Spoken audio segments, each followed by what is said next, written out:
시바지도 못하는 년은 필요 없다. 비밀번호 바꿔놨으니 와봤자 못 들어가. 시어머니가 아파트 엘리베이터에서 이웃들 앞에 대놓고 한 말이었습니다. 저는 그 시각 유산수술 후 3개월째 친정에서 몸도 제대로 못 일으키고 있었어요.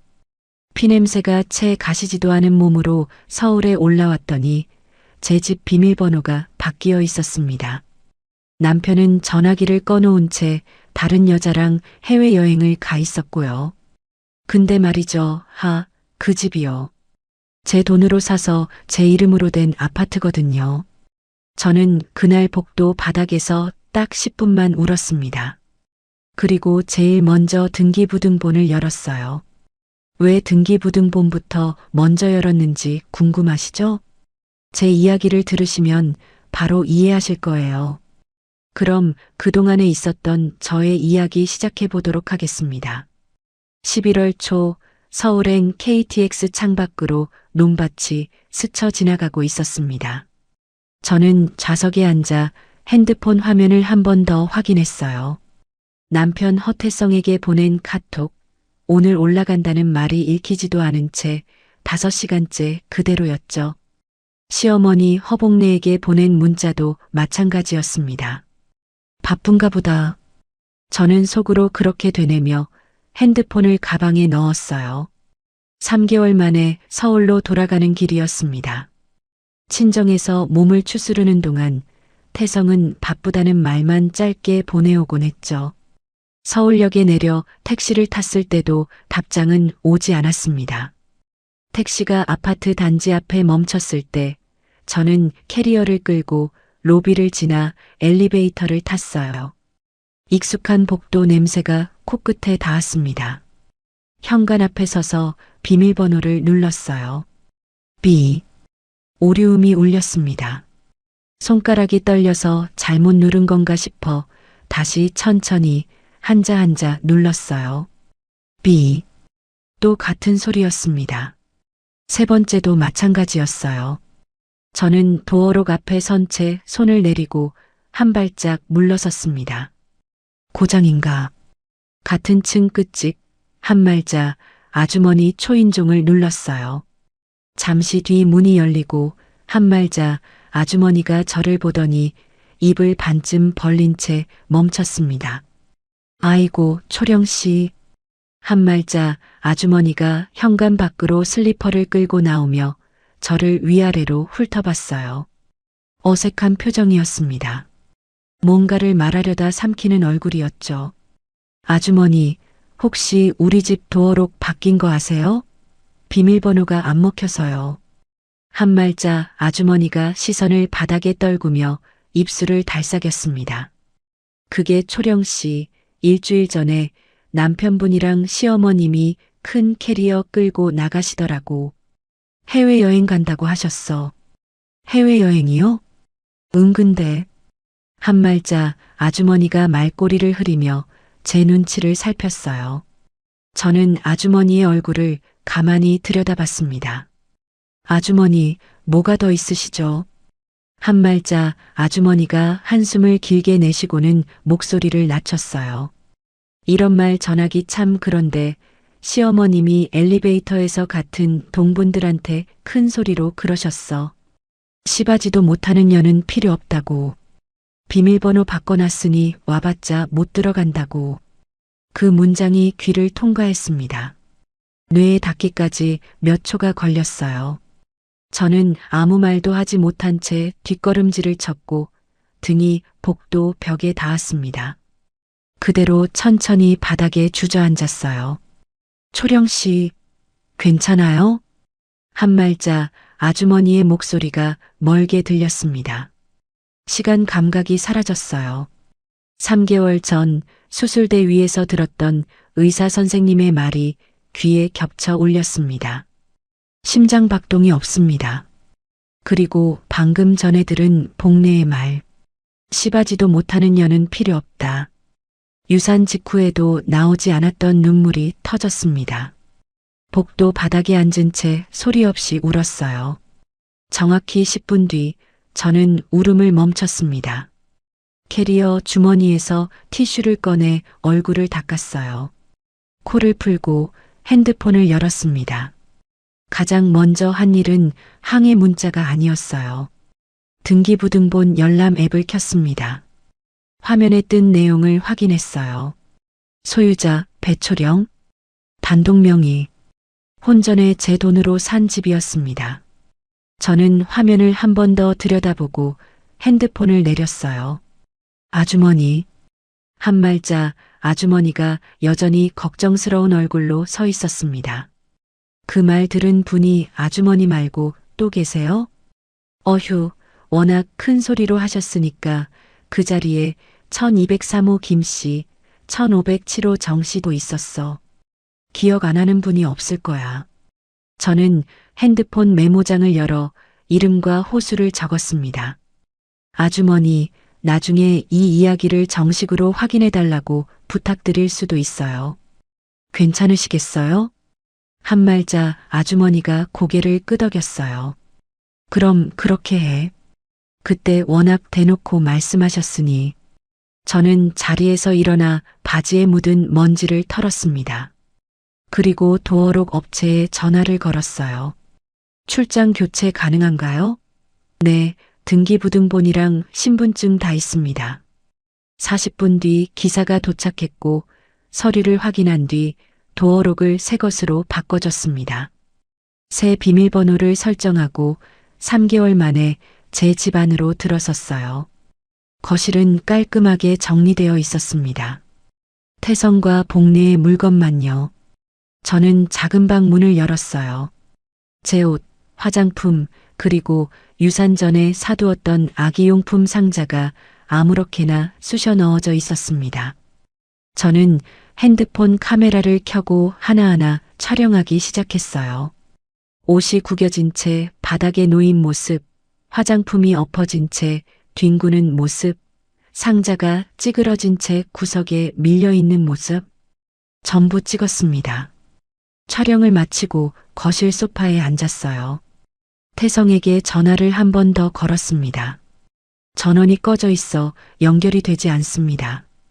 핸드폰을 무릎 위에 내려놓고 텅 빈 거실을 둘러봤습니다. 소파 옆 탁자 위에 태성의 골프 잡지가 놓여 있었고 그 옆에 복내가 두고 간 건강식품 상자가 나란히 있었어요. 이 집에서 제 자리가 어디였는지 그제야 눈에 보였습니다. 다음 날 아침 7시 잠을 거의 자지 못한 채 식탁에 앉았습니다. 노트북을 펴고 은행 앱에 접속했어요. 결혼 2년간의 거래 내역을 전부 다운로드하기 시작했습니다. 화면을 스크롤할수록 숫자들이 눈앞에 선명하게 드러났어요. 시댁집 수리비 1,200만 원, 복내 이름으로 된 보험료 매달 45만 원, 태성 차할부금 대신 낸 것까지. 당시엔 대수롭지 않게 넘겼던 것들이었죠. 엑셀 파일을 하나 만들었습니다. 날짜, 금액, 누구한테 갔는지, 무슨 명목이었는지 하나씩 정리했어요. 손가락이 키보드 위에서 멈추지 않았습니다. 총액이 나왔어요. 8,700만 원. 돌려받은 금액 0원. 저는 그 숫자가 적힌 셀을 형광 노란색으로 칠했습니다. 손끝이 차가워지는 걸 느꼈어요. 오전 10시 회사에 유급휴가 연장 메일을 보낸 뒤 같은 단지 내 중개사무소에 전화를 걸었습니다. 매도 상담 가능하실까요? 오후에 방문해도 될까요? 오후에 사무소를 찾아가자 대표 중개사 문정택 씨가 등기부등본을 들여다봤어요. 배초령 씨 단독 명의네요. 매도 절차상 아무 문제 없습니다. 시세는 지금 이 단지가. 문정택 씨가 컴퓨터 화면을 돌려 시세표를 보여줬습니다. 저는 고개를 끄덕이며 가격 범위를 정했어요. 사무소를 나올 때 다리에 힘이 좀 풀렸지만 걸음을 멈추진 않았습니다. 퇴근 시간쯤 직장 선배 나경대한테 전화를 걸었어요. 선배, 나 초령인데. 지금 통화돼요? 말해. 상황을 요약해서 전했습니다. 비밀번호가 바뀌어 있었던 것, 해외여행 간 것, 복례가 한 말. 수화기 너머로 5초간 아무 소리도 들리지 않았어요. 변호사부터 만나. 내가 내 이혼 때 썼던 사람 연결해 줄게. 경대 선배의 목소리가 단단했습니다. 그리고 초령아, 지금부터 태성이나 시어머니한테 보내는 문자, 카톡 전부 스크린샷 찍어놔. 통화는 무조건 녹음 켜놓고. 네, 알겠어요. 절대 감정적으로 먼저 연락하지 마. 알겠지? 이틀 뒤 저녁, 경대 선배가 연결해준 이혼 전문 변호사 천유리 씨의 사무실을 찾아갔습니다. 저는 준비해간 엑셀 파일 출력본, 등기부등본, 한말자, 아주머니 증언 메모를 테이블 위에 펼쳤어요. 천유리 변호사가 서류를 한 장씩 넘기며 읽었습니다. 안경 너머로 눈이 빠르게 움직였어요. 배초령 씨, 상대방 잘못 입증하는 건 어렵지 않을 것 같아요. 천유리 변호사가 엑셀 출력본을 내려놓으며 말했습니다. 다만 하나 여쭐게요. 남편분 해외여행 같이 간 사람이 누군지 확인할 수 있겠어요? 아직은 모릅니다. 확인되면 결정적인 카드가 돼요. 그리고 한 가지 더. 천유리 변호사가 펜을 탁 내려놓으며 저를 똑바로 봤어요. 변호사 선임한 거 상대한테 아직 알리지 마세요. 상대가 방심하고 있을 때 증거를 최대한 모아야 합니다. 연락 오면 감정 드러내지 마시고 짧게만 응대하세요. 알겠습니다. 상담을 마치고 아파트로 돌아왔어요. 태성이 쓰던 서재에 들어가 컴퓨터를 켰습니다. 로그인이 그대로 되어 있었어요. 이메일함을 열었습니다. 여행사에서 온 예약 확인 메일이 보였어요. 클릭했습니다. 참가자 이름 2개가 적혀 있었어요. 허태성, 최나연. 복례의 이름은 어디에도 없었습니다. 최나연. 처음 보는 이름이었어요. 하지만 그게 뭘 뜻하는지 직감으로 알았습니다. 저는 화면을 캡처했어요. 그리고 같은 컴퓨터에 로그인되어 있는 카드사 앱을 열었습니다. 최근 3개월 사용 내역을 확인했어요. 같은 레스토랑 결제가 반복되고 있었습니다. 호텔, 보석 매장, 또 호텔. 날짜를 하나하나 확인했어요. 전부 제가 친정에 내려가 있던 기간이었습니다. 하루도 빠짐없이 겹쳤어요. 저는 내역을 전부 캡처해서 별도 폴더에 저장했습니다. 컴퓨터를 끄고 서재를 나왔어요. 자정이 넘어서 친정 엄마한테 전화를 걸었습니다. 엄마, 왜 무슨 일이야? 이 시간에. 나 이혼할 거야. 수화기 너머로 3초간 아무 소리도 없었어요. 알았다. 내일 올라갈까? 아직은 괜찮아. 정리할 게 더 있어. 밥은 먹었냐? 응. 엄마가 전화를 끊었습니다. 저는 침대에 누워 천장을 봤어요. 작은 방에 쑤셔 넣어져 있던 아기용품 상자가 자꾸 머릿속에 떠올랐습니다. 새벽 3시에 일어나 작은 방으로 갔어요. 상자를 열고 안에 들어있던 베넷 저고리를 꺼냈습니다. 한참을 내려다봤어요.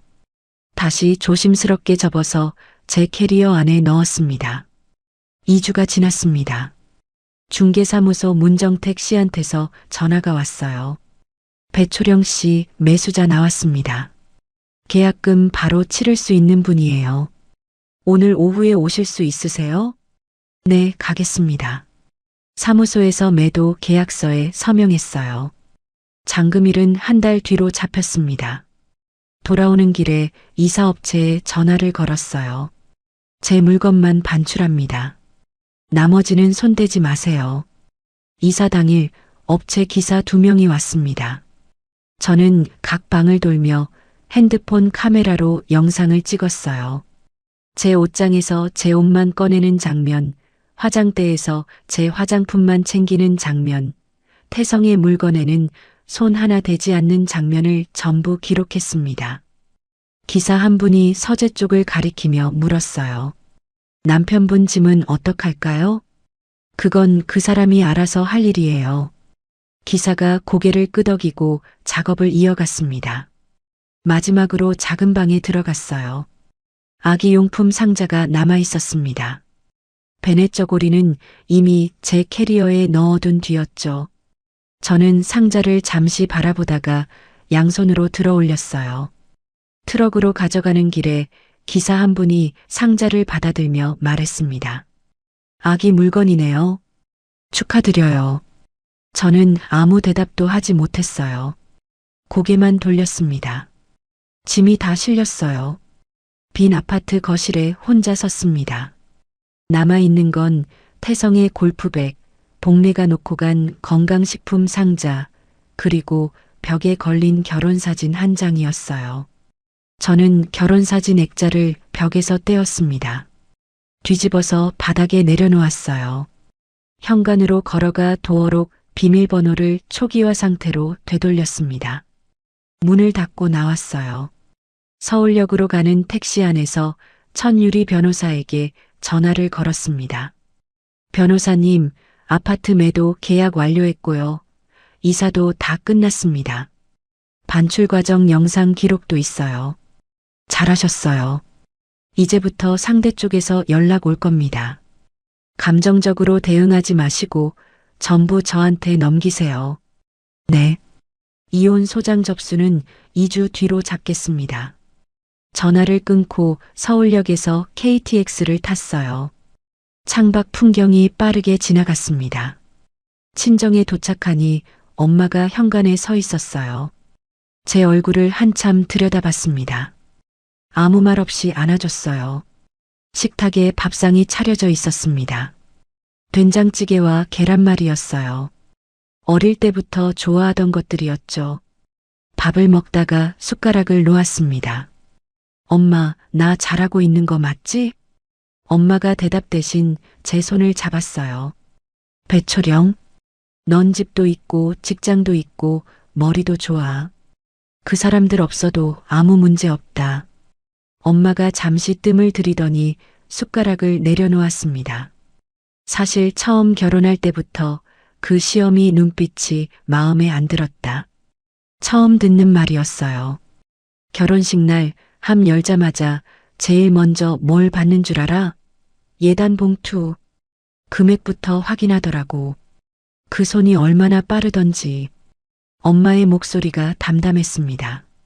하지만 2년간 참아왔던 말이라는 게 느껴졌어요. 며칠이 지났습니다. 아파트 매물 소식이 단지 안에 퍼진 모양이었어요. 그날 저녁 핸드폰에 음성 메시지가 하나 도착했습니다. 태성 번호였어요. 재생을 눌렀습니다. 야, 배초령. 아파트를 왜 팔아? 당장 취소해. 태성의 목소리 뒤로 복례의 고함이 들렸어요. 그년이 미쳤어. 완전히 미쳤다고. 1분 30초짜리 음성 메시지였습니다. 저는 파일을 저장하고 천유리 변호사에게 전달했어요. 10분 뒤 천유리 변호사한테서 답이 왔습니다. 좋은 증거예요. 시어머니 목소리까지 들어있으니 폭언 패턴을 보여줄 수 있습니다. 답장은 짧게 하나만 보내세요. 저는 태성에게 문자를 하나 보냈습니다. 지금은 얘기할 상황이 아니야. 그게 전부였어요. 보낸 직후부터 태성한테서 전화가 쏟아졌습니다. 1통, 5통, 12통, 27통. 한 통도 받지 않았어요. 마지막에 태성이 문자를 보냈습니다. 네가 이러는 거야? 엄마한테 잘못한 것부터 사과해. 저는 스크린샷을 찍어 증거 폴더에 저장했습니다. 핸드폰을 무음으로 바꾸고 이불을 덮었어요. 이틀 뒤 아침 9시 엄마가 제 방문을 두드렸습니다. 초령아, 밖에 누가 왔다. 엄마 목소리가 평소와 달랐어요. 낮고 굳어 있었습니다. 저는 이불을 걷고 일어나 창문으로 다가갔어요. 커튼을 젖히고 아래를 내려다봤습니다. 대문 앞에 허복래가 서 있었어요. 그 옆에서 택시 문이 열리더니 태성이 내렸습니다. 복래는 평소 그 꼿꼿하던 어깨를 잔뜩 움츠리고 있었고 한 손에 과일 상자를 들고 있었어요. 저는 창문에서 한 발짝 물러섰습니다. 심장이 빠르게 뛰기 시작했어요. 옷을 갈아입고 거실로 나갔을 때 엄마가 이미 현관 앞에 서 있었습니다. 엄마, 내가 나갈게. 잠깐만 있어. 엄마가 손바닥을 들어 저를 제지하더니 현관문을 열고 먼저 나갔어요. 저는 현관 안쪽에 서서 문틈 너머로 바깥을 봤습니다. 엄마가 대문까지 걸어 나가자마자 복례가 무릎을 꿇었어요. 콘크리트 바닥 위에 양 무릎이 닿는 소리가 들렸습니다. 사돈, 제가 잘못했습니다. 우리 초령이한테 제가 큰 실수를 했어요. 복례의 목소리가 떨리고 있었어요. 저는 핸드폰을 꺼내 녹음 버튼을 눌렀습니다. 제발 한 번만 봐주세요. 제가 초령이한테 직접 사과할게요. 아파트 문제도 원만하게 해결하면 되잖아요. 복례의 입에서 나오는 말을 가만히 들었어요. 사과라고 했지만 유산에 대한 말은 한마디도 없었습니다. 시바지라는 말을 했던 것에 대한 반성도 없었어요. 아파트, 원만하게 해결. 그 단어들만 반복되고 있었습니다. 엄마가 복례를 내려다봤어요. 5초간 아무 말도 하지 않았습니다. 바람 소리만 들렸어요. 사돈. 엄마가 입을 열었습니다. 우리 딸 이름은 초령이에요. 시바지가 아니라. 엄마가 과일 상자를 복례 앞에 도로 밀어놓았어요. 돌아서서 현관 안으로 들어왔습니다. 문을 닫았어요. 문 너머로 태성의 목소리가 들렸습니다. 어머니, 문 좀 열어주세요. 초령이랑 얘기 좀 하게 해주세요. 엄마가 잠긴 현관문을 등지고 서서 저를 봤어요. 눈빛이 단단했습니다. 저는 엄마를 지나쳐 현관문을 열었어요. 밖으로 나갔습니다. 태성과 마주 섰어요. 3개월 만에 본 태성의 얼굴은 까맣게 그을려 있었습니다. 햇볕에 탄 자국이 코와 이마에 선명했어요. 저는 그 선텐 자국을 봤습니다. 제가 친정에서 병원 소독약 냄새를 맡으며 누워있던 3개월 동안 이 사람은 어딘가에 해변에 있었다는 뜻이었죠. 저는 그 생각을 입 밖으로 꺼내지 않고 삼켰어요. 태성이 한 발짝 다가오며 말했습니다. 초령아, 집을 왜 팔아? 우리 집인데. 등기부등본에 내 이름 없어. 뭐? 그래도 부부 공동 재산이잖아. 태성이 목소리를 높였어요. 저는 눈을 피하지 않고 태성의 얼굴을 똑바로 봤습니다. 결혼 전에 내 돈으로 산 거야. 내 단독 명의고. 궁금하면 직접 확인해봐. 태성의 입이 멈췄어요. 열린 채로 닫히지 않았습니다. 저는 주머니 안에서 녹음 중인 핸드폰을 꼭 쥐었어요. 복례가 무릎을 꿇은 채로 고개를 들어 저를 올려다봤습니다. 초령아, 시어미가 잘못했다. 제발 아파트만은. 저는 복례를 내려다봤어요. 이 사람이 무릎을 꿇고 있는 이유가 뭔지 이제는 정확히 보였습니다. 어머니, 아파트 담보로 대출 알아보신 거 저 다 알고 있어요. 복례의 얼굴이 굳었습니다. 눈이 한순간 커졌어요. 옆에 서 있던 태성이 복례를 돌아봤습니다. 엄마, 무슨 대출? 복례가 태성을 올려다봤어요. 입을 열었다 닫았습니다. 태성의 눈이 복례와 저 사이를 오갔어요. 모자 사이에 처음으로 금이 가는 게 보였습니다. 더 이상 할 말 없어요. 저는 돌아서서 현관 안으로 들어갔습니다. 문을 닫았어요. 창문 옆에 서서 밖을 봤습니다.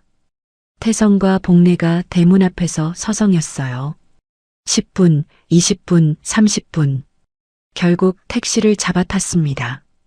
택시 뒷좌석 창문 너머로 복례가 태성에게 뭔가를 다급히 설명하는 모습이 보였어요. 태성이 고개를 절레절레 흔들었습니다. 택시가 골목을 빠져나가 사라졌어요. 저는 커튼을 내리고 돌아섰습니다. 핸드폰 녹음을 멈추고 파일을 저장했어요. 천유리 변호사에게 전송하면서 메시지를 덧붙였습니다. 복내가 아파트만은 이라고 반복한 부분, 태성이 우리 집이라고 한 부분 확인해 주세요. 30분 뒤 천유리 변호사에게서 답이 왔어요. 잘 들었습니다. 상대방이 재산에만 관심을 두고 있다는 정황이 아주 명확해졌어요. 소장 접수 예정대로 진행하겠습니다. 추가로 시어머니 담보대출 시도권, 금융기관 조에 넣겠습니다. 저는 핸드폰을 내려놓고 거실로 나갔어요. 엄마가 식탁에 앉아 있었습니다. 밥상을 차리다 말고 멈춘 모습이었어요. 오늘 그 사람 무릎 꿇는 거 보니까 옛날 생각이 났다. 엄마가 먼 곳을 보며 말했습니다. 30년 전에 나도 시어머니한테 무릎 꿇었던 날이 있었어. 처음 듣는 이야기였어요. 저는 엄마 맞은편에 앉았습니다. 그때는 내가 가진 게 없었어. 돈도 없고 갈 데도 없고 그러니까 일어설 수가 없었지. 엄마가 시선을 돌려 저를 봤어요. 근데 넌 달라.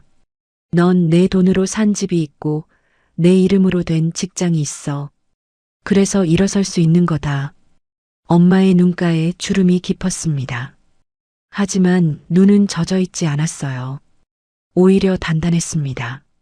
저는 고개를 끄덕였어요. 엄마가 다시 일어나 국을 데우기 시작했습니다. 저는 식탁 위에 놓인 숟가락을 가만히 만지작거렸어요. 그날 밤 방에 혼자 앉아 엄마의 말을 곱씹었습니다. 30년 전에 엄마가 떠올랐어요. 무릎을 꿇고 일어서지 못했던 젊은 엄마. 그리고 오늘 대문 앞에서 복내에게 과일 상자를 밀어놓고 문을 닫은 엄마. 그 사이에 30년이라는 시간이 있었습니다. 캐리어에서 베넷 저고리를 꺼냈어요. 무릎 위에 올려놓고 한참을 앉아 있었습니다. 이번에는 울지 않았어요. 베넷 저고리를 접어 서랍장 가장 깊은 칸에 넣었습니다. 서랍을 닫았어요. 책상에 앉아 노트북을 켰습니다. 다음 주 이혼 소장 접수에 필요한 서류 목록을 열었어요. 등기부등본, 은행 거래 내역, 카드 사용 내역 캡처본, 여행사 예약 메일 캡처, 음성 메시지 파일, 한말자 외이인 증언 메모, 하나하나 체크 표시를 해나갔습니다. 마지막 항목까지 확인하고 노트북을 닫았어요. 소장 접수 일주일 뒤 천유리 변호사에게서 전화가 왔습니다. 배초령 씨 상대 측에서 변호사 선임했어요. 재산 분할이랑 위자료 관련 반박서면 준비 중이라고 합니다. 예상하셨던 거죠? 네, 예상 범위 아니에요. 걱정 마세요. 전화를 끊고 얼마 지나지 않아 태성에게서 카톡이 왔어요. 차단을 아직 안 한 상태였습니다. 아파트 매각 대금 절반은 내 몫이야. 변호사도 그렇게 말했어. 저는 스크린샷을 찍어 천유리 변호사에게 전달했습니다. 답장은 하지 않았어요. 다음 날 천유리 변호사가 메일을 보내왔습니다. 금융기관 조회 결과였어요. 복내가 태성을 데리고 은행에 방문한 기록이 있었습니다. 제 명의 아파트를 담보로 대출이 가능한지 상담받은 이력이었어요. 명의자 동의가 없어서 실행되지는 않았지만 상담 기록이 문서로 남아 있었습니다. 천유리 변호사가 메일 끝에 한 줄을 덧붙였어요. 재산 편취 의도를 보여주는 결정적 자료입니다. 잘 보관해 두세요. 같은 주 점심시간에 경대 선배한테 전화가 왔습니다. 초령아, 밥 먹었어? 아직이요. 한 가지 전할 게 있어서. 업계 지인한테 들었는데 허태성이 주변 사람들한테 와이프가 집 팔고 도망갔다고 하고 다닌대. 저는 핸드폰을 쥔 손에 힘이 들어갔어요. 피해자 행세를 하고 있다는 거죠. 응. 동정 여론 만들려는 거야. 주변에서 불쌍하다, 어쩌다 이렇게 됐냐 하는 분위기가 생기기 전에 내 쪽 사실관계를 정리해둘 필요 있어. 알겠어요, 선배. 그리고 회사 복직은 언제야? 다음 주요. 팀장한테는 최소한만 알려. 소송 중이라는 것만. 자세한 건 말할 필요 없어. 경대 선배의 조언대로 복직 전날 팀장에게 메일을 보냈습니다. 개인 사정으로 이혼 소송 중이며 업무에 지장 없도록 하겠다는 내용이었어요. 복직 첫날 아침 팀장이 제 자리로 와서 작게 말했습니다. 배 대리, 일정 조율 필요하면 말해. 필요한 거 있으면 말하고. 감사합니다. 그 한마디가 생각보다 크게 와닿았어요. 제 이름 석자가 적힌 명함, 제자리에 놓인 컴퓨터, 매달 들어오는 월급. 이게 지금 저를 지탱하는 또 하나의 기둥이라는 걸 느꼈습니다. 복직 첫날 퇴근 후 천유리 변호사 사무실에서 두 번째 상담을 했어요. 천유리 변호사가 서류 뭉치를 테이블 위에 펼쳤습니다. 태성 씨 카드 내역에서 뽑은 결제 기록이랑 여행사 예약 메일에 최나연이라는 이름을 교차로 맞춰봤어요. 천유리 변호사가 출력물을 하나씩 짚어나갔어요. 호텔 2인 투숙 3회, 보석 매장 결제 2회, 비행기표 2장. 날짜가 전부 배초령 씨가 친정에 계시던 기간이에요. 그러면 외도 입증이 되는 건가요? 충분합니다. 천유리 변호사가 서류를 정리하며 말했습니다. 소송 전략 확정할게요. 상대방 잘못으로 인한 이혼, 위자료 청구, 재산 분할은 배제. 이 세 가지로 갑니다. 네. 한 가지 더요. 천유리 변호사가 안경을 벗어 테이블에 내려놓으며 저를 봤어요. 상대 변호사가 이런 논리를 쓸 수 있어요. 아내가 유산 후에 일방적으로 친정에 머물면서 같이 사는 걸 거부했다. 그래서 배초령 씨 쪽에도 잘못이 있다. 제가 아파서 내려간 건데요. 그러니까요. 친정에 계시던 동안 병원 기록이랑 태성 씨, 시어머니와 주고받은 연락 내역을 확보해 두세요. 몸이 아파서 요양한 거라는 걸 보여줘야 해요. 상담을 마치고 친정으로 돌아왔습니다. 방에 앉아 지난 3개월간의 병원 기록을 정리하기 시작했어요. 산부인과 진료 기록, 정신건강의학과 상담 기록을 하나씩 꺼내 날짜 순으로 놓았습니다. 기록을 넘기다가 한 장에서 손이 멈췄어요. 유산 당일 기록이었습니다. 자국 내 태아 심박 미확인, 유도분만 시행, 활자가 흐려졌습니다. 눈에 물이 찼어요. 저는 고개를 들어 천장을 봤습니다. 눈을 깜빡이며 물기를 밀어 넣었어요. 다시 고개를 숙여 다음 장으로 넘겼습니다. 그날 저녁 핸드폰이 울렸어요. 화면에 태성 이름이 떴습니다. 순간 손가락이 멈췄어요. 3초를 기다렸다가 받았습니다. 초령아. 태성의 목소리가 달랐어요. 전에 소리 질렀던 때와는 다르게 풀어져 있었습니다. 우리 1월 사이였냐? 한 번만 만나서 얘기하자. 그 목소리를 듣는 순간 결혼 전에 기억이 스쳤어요. 같은 톤으로 너 없으면 안 된다고 했던 태성. 야근하고 돌아오면 현관에서 기다리고 있던 태성. 저는 입술을 깨물었습니다. 할 말 있으면 변호사끼리 해. 전화를 끊었어요. 바로 태성 번호를 차단했습니다. 경대 선배에게 문자를 보냈어요. 나 방금 태성 전화 끊고 차단했어요. 1분 뒤 답이 왔습니다. 잘했어. 참고로 그 인간 요즘 회사에서 업무를 완전히 손 놓은 것 같다더라. 업계 사람들 사이에서 말 많아. 핸드폰을 내려놓고 서랍장 앞에 섰어요. 손을 들어 서랍 손잡이에 댔습니다. 베네 저고리가 들어있는 칸이었어요. 열지 않았습니다. 손을 걷었어요. 책상에 앉아 내일 법원에 제출할 증거 목록 최종본을 열었습니다. 처음부터 끝까지 다시 읽었어요. 마지막 항목, 시어머니 허복 내의 이웃 대상 폭언 증언서, 한말자 외이인. 체크 표시를 하고 노트북을 닫았습니다. 첫 번째 조정기일 2주 전 천유리 변호사가 메일로 상대 측 답변서를 보내왔습니다. 열어서 읽었어요. 태성 측의 주장은 이랬습니다.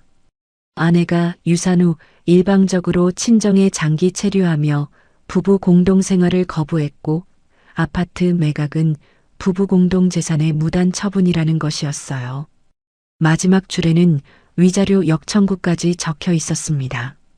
저는 노트북 화면을 보며 웃음이 나왔어요. 분노가 아니었습니다. 허탈한 웃음이었어요. 제가 병원 침대에서 피를 흘리고 있을 때 4시간 늦게 도착한 사람이 저한테 위자료를 달라고 하고 있었습니다. 천유리 변호사에게 전화를 걸었어요. 변호사님, 답변서 받습니다. 예상 범위 아니에요. 오히려 상대가 무리하게 나올수록 우리한테 유리합니다. 천유리 변호사의 목소리는 평소처럼 차분했어요. 조정기일의 시어머니 폭언, 남편 외도, 담보대출 시도 순서대로 공개할 겁니다. 상대가 합의를 제안하면 우리 조건일 때만 받아들여요. 네, 알겠습니다. 조정기일 전날 저녁 한말자 아주머니에게 전화를 걸었어요. 아주머니, 증언서 작성해 주셔서 감사합니다. 덕분에 많이 도움이 됐어요. 아이고, 초령 씨. 당연한 걸 한 건데 뭘. 한말자 아주머니가 잠시 뜸을 들이더니 목소리를 낮췄습니다. 그런데 초령 씨, 하나 더 말씀드릴 게 있어. 네. 시어머님이 해외여행 출발하시기 전날 밤이었어. 복도에서 누군가한테 전화하시는 걸 들었는데 한말자 아주머니가 헛기침을 하고 말을 이었어요. 며느리 빼고 태성이랑 나연이랑 셋이 간다. 이렇게 말씀하시더라고. 저는 핸드폰을 쥔 손에 힘이 들어갔습니다. 아주머니, 그 말을 정확히 들으신 거예요? 응, 바로 옆이었어. 목소리가 워낙 크시잖아. 그 시어머님이. 전화를 끊고 바로 천유리 변호사에게 연락했어요. 변호사님, 새로운 증언이 나왔습니다. 시어머니가 남편 외도를 알고 있었을 뿐만 아니라 여행에 외도 상대가 같이 가는 걸 직접 승인한 정황이에요. 수화기 너머로 천유리 변호사가 숨을 들이쉬는 소리가 들렸어요. 이건 판도가 바뀌는 증거예요. 시어머니가 아들의 외도를 알면서 같이 여행까지 간 거면 정서적 학대하고 공모관계를 동시에 보여줄 수 있습니다. 한말자 씨 추가 증언서 급하게 확보할게요. 네, 부탁드립니다. 조정기일 당일 아침 법원에 도착했습니다. 복도 의자에 앉아 천유리 변호사를 기다리는데 맞은편에서 사람들이 걸어왔어요. 태성이었습니다. 한 달여 만에 보는 얼굴이었어요. 태성 옆에 양복 입은 남자가 서류를 넘기고 있었고 그 뒤로 복례가 복도 의자에 앉아 있었습니다. 태성과 눈이 마주쳤어요. 태성이 시선을 피했습니다. 무표정한 얼굴로 고개를 돌렸어요. 하지만 복례는 달랐습니다. 저를 똑바로 노려보다가 태성의 팔을 잡아당기며 뭔가를 급히 속삭였어요. 천유리 변호사가 제 옆으로 왔습니다. 긴장하지 마세요. 오늘은 우리가 카드를 쓰는 날이에요. 조정실 문이 열렸어요. 양쪽 당사자와 변호사가 들어갔습니다. 복례는 당사자가 아니라 복도에서 대기해야 했어요. 문이 닫히기 직전 복례가 안쪽을 들여다보며 입술을 깨무는 게 보였습니다. 조정위원이 양쪽의 주장을 정리한 뒤 물었어요. 양측 합의 가능성이 있습니까? 태성 측 변호사가 먼저 말했습니다. 아파트 매각 대금의 50%와 위자료를 상계하는 조건으로 합의를 제안합니다. 조정위원이 이쪽을 봤어요. 천유리 변호사가 자리에서 일어났습니다. 합의안 논의에 앞서 제출할 자료가 있습니다. 천유리 변호사가 서류 봉투에서 출력물을 꺼내 조정위원에게 건넸어요. 첫 번째, 피고의 카드 내역 분석표입니다. 원고가 친정에서 요양하던 3개월 동안 특정 여성과 반복적으로 호텔, 레스토랑, 보석 매장을 이용한 기록이에요. 천유리 변호사가 두 번째 서류를 올렸습니다. 두 번째, 여행사 예약 확인 메일입니다. 참가자 이름이 피고와 최나연 2명으로 되어 있어요. 호텔 2인 투숙 기록도 함께 첨부합니다. 태성의 얼굴이 굳어가고 있었어요. 턱이 움직이지 않았습니다. 손가락만 테이블 밑에서 바지를 쥐고 있는 게 보였어요. 천유리 변호사가 세 번째 서류를 꺼냈습니다. 세 번째, 피고의 모친 허복래가 원고의 유산을 두고 씨바지도 못하는 년은 필요 없다고 공개적으로 발언한 증언서입니다. 증인 3명이 서명했어요. 네 번째, 원고 명의 아파트에 대해 피고 모친이 무단으로 담보대출 가능 여부를 문의한 금융기관 상담 기록입니다. 다섯 번째, 그리고 마지막으로 피고 모친이 아들의 외도 상대와 함께 해외여행을 가는 것을 인지하고 승인한 정황에 대한 추가 증언서입니다. 천유리 변호사가 서류를 내려놓으며 말했어요. 시어머니가 아들의 외도를 알고 있었을 뿐 아니라 적극적으로 방조했습니다. 태성 측 변호사의 얼굴이 딱딱하게 굳었어요. 서류를 받아들고 빠르게 넘기더니 태성을 돌아봤습니다. 태성은 고개를 숙이고 있었어요. 잠시 정회를 요청합니다. 태성 측 변호사가 말했고 조정위원이 고개를 끄덕였습니다. 태성 측 변호사가 태성을 데리고 복도로 나갔어요. 조정실 유리문 너머로 보였습니다. 복래가 의자에서 벌떡 일어나 태성에게 다가갔어요. 태성 측 변호사가 둘 사이에서 뭔가를 설명하는데 복래의 목소리가 점점 높아졌습니다. 그건 거짓말이야. 복래의 고함이 복도에서 조정실 안까지 들렸어요. 법원 경비원이 다가가 정숙을 요청했습니다. 복래가 경비원을 노려보다가 결국 의자에 도로 앉았어요. 태성은 고개를 떨군 채 한마디도 하지 못하고 서 있었습니다. 저는 그 장면을 조정실 안에서 가만히 지켜봤어요. 정회가 끝나고 태성 측 변호사가 돌아와 말했습니다. 의뢰인이 조정안을 다시 검토하겠습니다. 사실상 기존 주장을 철회한 거였어요. 조정위원이 다음 기일을 잡으면서 양측에 2주 내로 합의안을 제출하라고 했습니다. 조정이 끝나고 자리에서 일어났어요. 조정실 문을 열고 나가는데 등 뒤에서 복래의 목소리가 들렸습니다. 초령아, 잠깐만. 저는 뒤돌아보지 않았습니다. 그대로 복도를 걸어 나갔어요. 법원 앞 카페에서 천유리 변호사와 마주 앉았습니다. 커피를 시켜 한 모금 마셨어요. 다음 기일 전에 상대가 합의안 가지고 올 겁니다. 우리 조건은 재산 분할 없이 위자료 5천만 원이에요. 상대가 깎으려 할 테니 3천만 원 선에서 지킬게요. 저는 고개를 끄덕였어요. 커피를 한 모금 더 마시고 컵을 내려놓았습니다. 이상하게 후련하지가 않네요. 천유리 변호사가 커피잔을 돌리며 웃었어요. 후련한 건 판결문 받으시는 날 오실 거예요. 합의안 협의 기간 2주 동안 태성 측 변호사로부터 첫 번째 제안이 왔습니다. 위자료 2천만 원의 합의 이혼. 천유리 변호사가 바로 받아쳤어요. 3천만 원 이하는 수용할 수 없습니다. 그 사이 태성이 차단된 제 번호 대신 경대 선배한테까지 연락을 해왔어요. 경대 선배가 문자로 알려줬습니다. 허태성한테 전화 왔다. 초령이 좀 만나게 해달라고. 제 번호로 연락하지 마시고 할 말 있으면 변호사끼리 하시라고 끊었어. 저는 답장을 보냈어요. 감사합니다, 선배.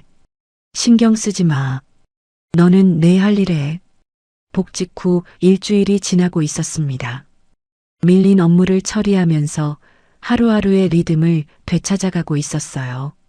아침에 출근하고 서류를 검토하고 점심을 먹고 다시 일하고 퇴근하고 그 반복이 저를 붙잡아주고 있었습니다. 그날 점심시간 회사 근처 골목을 걷고 있었어요. 걸음이 멈췄습니다. 산부인과 간판이 눈에 들어왔어요. 유리문 안쪽으로 배가 부른 여자가 접수대 앞에 서 있는 게 보였습니다. 5초간 서 있었어요. 다시 걷기 시작했습니다. 핸드폰을 꺼내 경대 선배에게 문자를 보냈어요. 선배, 점심 사주세요. 어디로 갈까? 아무 데나요. 회사 근처 국밥집에서 경대 선배와 마주 앉았습니다. 선배가 국밥을 한 숟가락 떠먹고는 젓가락을 내려놓았어요. 나도 이혼 소송 끝나고 반년은 멍했다. 처음 듣는 이야기였어요. 선배가 자기 이혼에 대해 이렇게 자세히 말한 적이 없었습니다. 근데 어느 날 혼자 밥 먹는 게 편해진 순간이 오더라. 아, 이게 싫지 않구나. 그게 회복의 시작이었어. 경대 선배가 다시 국밥을 떴어요. 아직 그런 느낌 안 와도 괜찮아. 온다, 언젠간. 저는 고개를 끄덕였어요.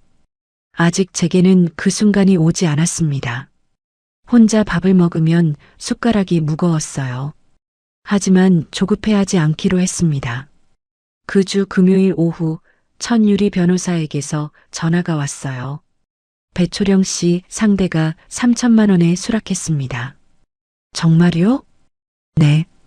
다음 주 화요일에 합의 조서 작성을 위한 마지막 기일 잡혔어요. 전화를 끊고 책상 앞에 한참 앉아 있었습니다. 끝났다는 실감이 나지 않았어요. 핸드폰을 들어 엄마에게 전화를 걸었습니다. 엄마, 왜? 거의 끝났어. 수화기 너머로 엄마가 코를 훌쩍이는 소리가 들렸어요. 아무 말도 하지 않았습니다. 저도 아무 말 하지 않았어요. 그렇게 몇 초가 지나고 엄마가 먼저 입을 열었습니다. 잘했다. 그 두 글자가 가슴 한가운데를 짚었어요. 합의 조서 작성일 법원에 도착했습니다. 천유리 변호사와 나란히 조정실에 들어갔어요. 태성이 맞은편에 앉아 있었습니다. 양복을 갖춰 입고 왔지만 눈밑이 까맣게 내려앉아 있었어요. 복례는 이번에는 오지 않았습니다. 조서가 준비되고 양쪽이 서명할 차례가 됐어요. 태성이 펜을 들기 직전 저를 봤습니다. 미안하다. 작은 목소리였어요. 고개를 살짝 숙인 채 한마디만 하고 펜을 들어 서명란에 이름을 적었습니다.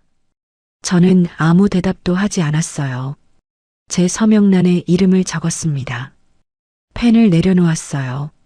조서 작성이 끝나고 자리에서 일어났습니다.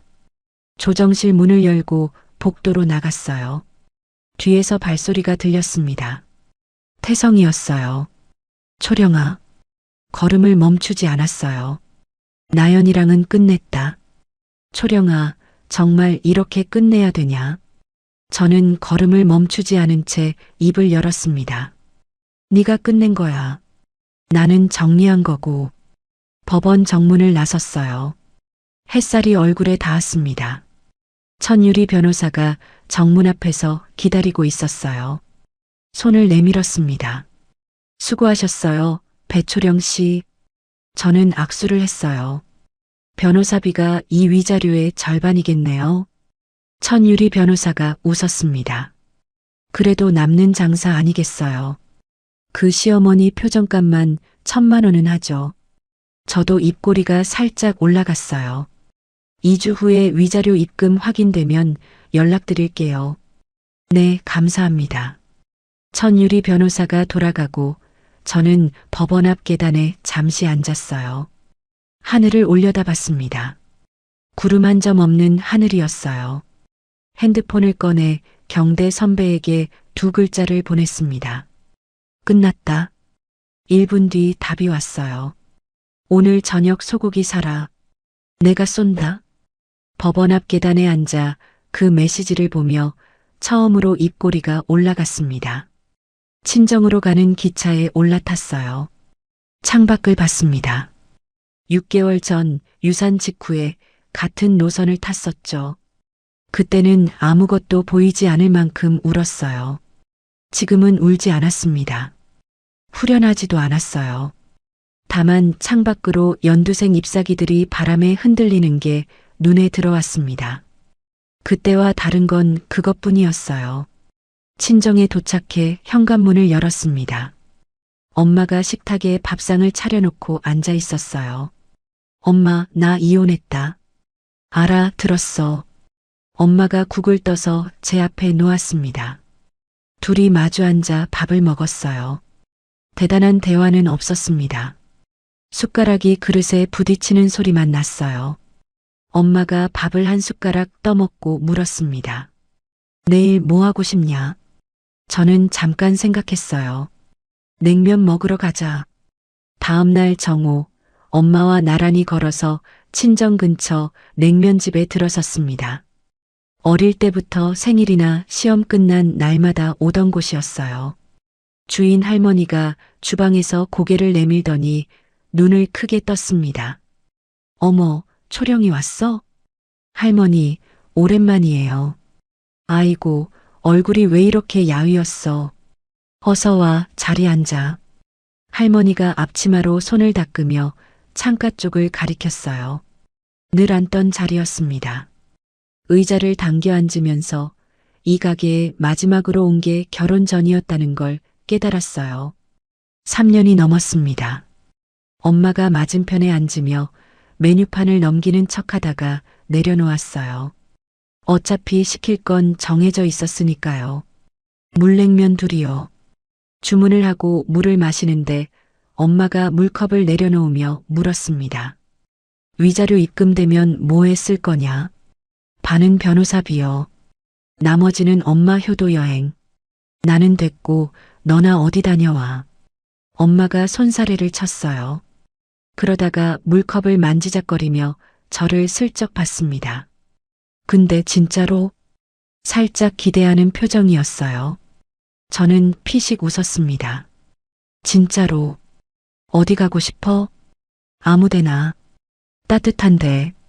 엄마가 물을 한 모금 마시며 창밖을 봤어요. 입꼬리가 살짝 올라가 있었습니다. 이 집 공기가 가벼워지고 있었어요. 냉면이 나왔습니다. 식초를 넣고 겨자를 풀어 비비는데 핸드폰이 울렸어요.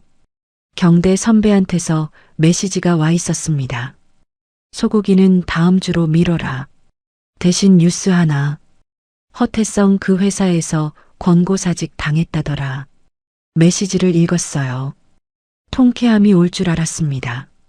그런데 아무것도 올라오지 않았어요. 분노도 기쁨도 안도감도 없었습니다. 그냥 아무런 감정이 일지 않는 제 자신을 발견했어요. 핸드폰을 뒤집어 식탁 위에 내려놓았습니다. 냉면을 한 젓가락 집어 입에 넣었어요. 엄마가 면을 후루룩 먹다가 고개를 들었습니다. 너 회사 서울 언제 올라가냐? 이번 주 금요일이요. 서울 집은 어떡할 거냐? 전세 알아볼 거야? 아파트 판 돈으로 작은 집 하나 전세 들어가려고요. 회사 근처로. 얼마짜리? 보증금 2억이면 괜찮은 데 있을 거예요. 혼자 살기에 너무 좁으면 안 된다. 짐도 있고 원룸은 안 볼 거예요. 방 2개짜리로 알아볼게. 엄마가 고개를 끄덕였어요. 네가 알아서 잘하겠지. 면을 더 먹는데 벽에 걸린 TV에서 드라마가 흘러나왔습니다. 시어머니 역할 배우가 며느리 역할 배우에게 밥상을 엎는 장면이었어요. 엄마와 동시에 TV를 봤습니다. 서로 눈이 마주쳤어요. 둘 다 말없이 피식 웃었습니다. 아무 말도 필요 없었어요. 그 짧은 웃음 한 번이 지난 6개월간 이 사이에 흘렀던 긴장과 슬픔을 한꺼풀 벗겨냈습니다. 식사를 마치고 냉면집을 나섰어요. 엄마와 나란히 골목길을 걸었습니다. 핸드폰을 꺼내 메일을 확인했어요. 천유리 변호사에게서 메일이 와 있었습니다. 위자료 3천만 원 입금 확인. 사건 종결 처리 완료. 저는 핸드폰을 내리고 옆에서 걷고 있는 엄마를 봤어요. 엄마, 입금됐대. 그래. 수고했다. 엄마가 짧게 답하고 앞을 보며 걸었습니다. 저도 앞을 보며 걸었어요. 그걸로 충분했습니다. 오후에 친정방으로 들어왔어요. 서랍장 앞에 섰습니다.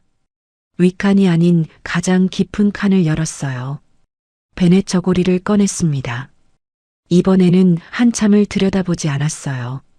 대신 책상 위에 놓고 옆에서 작은 편지지를 한 장 꺼냈습니다. 펜을 들어 글을 쓰기 시작했어요. 펜이 종이 위를 움직였습니다. 한 줄, 두 줄, 세 줄. 마지막 줄을 쓰고 펜을 내려놓았어요. 편지지를 반으로 접었습니다. 베넷 저고리 사이에 끼워 넣었어요. 베넷 저고리를 다시 서랍에 넣었습니다. 이번에는 가장 깊은 칸이 아니라 눈에 보이는 윗칸에 뒀어요. 서랍을 닫았습니다. 저녁 엄마가 거실에서 소리쳤어요. 금요일에 올라갈 때 반찬 싸줄 테니까 아침에 일찍 일어나라. 네. 된장이랑 김치랑 멸치볶음이랑 다 해놓을 거야. 반찬통 큰 거 꺼내놨다. 저는 거실로 나가며 말했어요. 엄마 반찬통이 시댁 반찬통보다 크다. 엄마가 부엌에서 고개를 돌려 저를 봤습니다. 당연하지. 엄마 입꼬리가 올라갔어요. 저도 웃었습니다. 결혼 이후 처음으로 시댁이라는 단어가 농담의 소재가 될 수 있을 만큼의 거리가 생겼다는 걸 느꼈어요. 밤 방에 누워 천장을 봤습니다. 핸드폰을 들어 카톡을 열었어요. 차단 목록으로 들어갔습니다. 태성의 프로필을 눌렀어요. 프로필 사진이 바뀌어 있었습니다. 예전에는 둘이 함께 찍은 커플 사진이었어요. 지금은 태성 혼자 찍은 사진으로 바뀌어 있었습니다. 5초간 화면을 들여다봤어요. 아무 감정도 올라오지 않았습니다. 차단을 유지한 채 대화방을 삭제했어요. 핸드폰을 내려놓고 눈을 감았습니다. 다음 날 아침 엄마가 싸준 반찬 가방을 들고 현관을 나섰어요. 다녀올게. 밥 꼬박꼬박 해먹어라. 라면 먹지 말고. 네. 대문을 나서 골목을 걸었습니다. 냉면집 앞을 지나갔어요. 걸음을 멈추지 않았습니다. 다만 고개를 돌려 가게를 한번 봤어요. 창문 너머로 주인 할머니가 면을 삶고 있는 게 보였습니다. 다시 앞을 보며 걸었어요. 5월 바람이 불어왔습니다. 저는 역 방향으로 걸어갔습니다. 배초령 씨의 사연 여기까지입니다. 돌이켜보면 이 이야기는 아파트를 팔고 위자료를 받아낸 통쾌한 복수극이 아니라 한 사람이 자기 이름을 되찾아가는 과정이었다고 생각해요. 씨바지라고 불렸던 사람이 배초령이라는 이름을 다시 쓰기까지 그 시간이 얼마나 무겁고 외로웠을까요? 늦었다고 생각하지 마세요. 내 이름 석자를 다시 부를 수 있는 날은 마음먹은 그날이 가장 빠른 날이니까요. 오늘 사연이 시원하셨다면 구독과 좋아요 꾹 눌러주시고요. 이야기를 끝까지 들어주신 분이 계시다면 잘 들었다고 댓글 하나만 남겨주세요.